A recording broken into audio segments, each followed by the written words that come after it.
Mga paraan para magkaroon ng isang positibong mindset.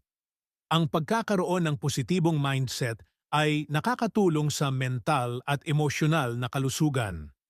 Narito ang ilang tips para mapanatili ang positibong pananaw. Magsimula sa pasasalamat. Araw-araw, maglaan ng oras para isipin ang mga bagay na pinapasalamatan mo. Surround yourself with positivity.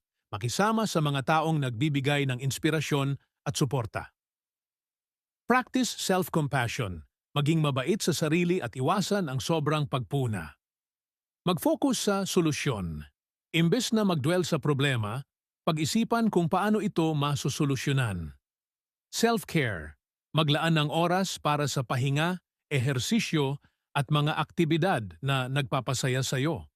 May partikular ka bang sitwasyon o hamon na gusto mong pag-usapan? Nandito ako para tumulong.